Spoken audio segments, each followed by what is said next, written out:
Welcome to the first lesson on a rhythmic twist. Again, the concept is getting students comfortable playing triplet-based grooves and fills. Basically, taking something that they're already comfortable with. Let's take a simple 16-note, one-bar fill in 4/4 time. That's pretty well the first drum fill most people learn to play. Well, if we take that and break it down, and we play the first 12 notes of that, we would have a bar of 3/4 time is 60 notes. All I'm going to do now is count that as triplets. 1 triplet, 2 triplet, 3 triplet, 4 triplet. 1 triplet, 2 triplet, 3 triplet, 4 triplet. As I went from the snare drum upstairs here, the first note I played on the first tom was not emphasizing the downbeat in triplets. Most students seem very comfortable always playing fills emphasizing the downbeats. Let's say, for example, we're playing a triplet bass groove with a common triplet fill. You know, I was emphasizing the quarter note pulse. However, if we look at the 16th note fill and we played the first 12 notes of that, as I moved it around the drum set and counted as triplets, basically, I'm accenting every fourth note. Basically emphasizing the half note triplet.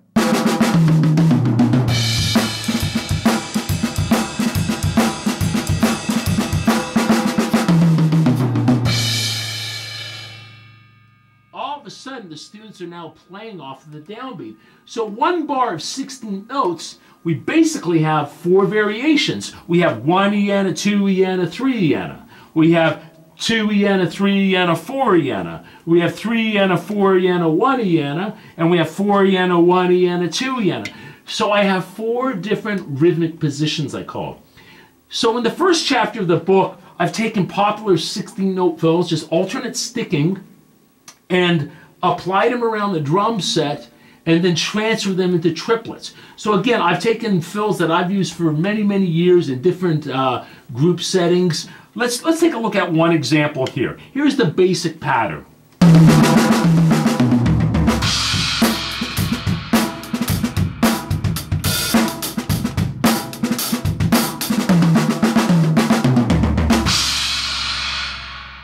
That's a fill I've used many, many, many times as 16 notes. Now I take the first rhythmic position, the first 12 notes of that. I'm going to count it as 16 notes in 3/4 time. 1 and 2. All I'm going to do now is play the same thing but count it as triplets. 1 triplet, 2 triplet, 3 triplet.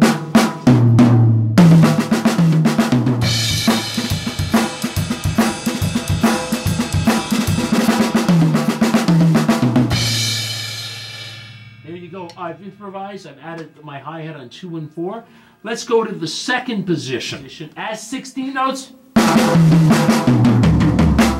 which in the original fill written out as 16 notes was 2. Counted in 3/4 time. 1. Counted as triplets. Let's try with a swung bass.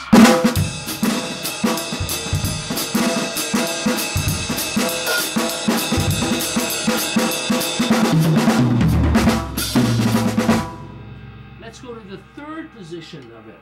Basically, we have 3 and a 4 and a 1 in 3/4 time. 1 and a 2 as triplets. 1 triplet, 2 triplet.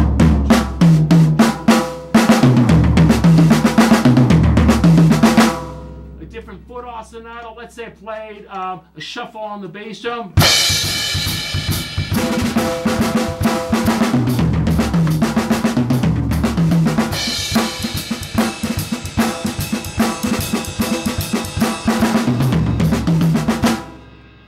Let's look at the fourth position.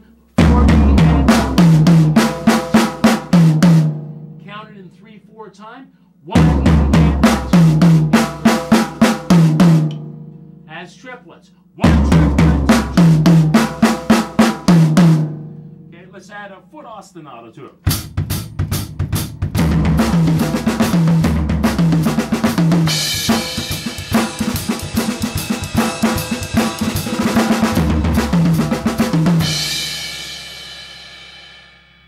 So there you go. You have 4 different variations from an original 16th note pattern.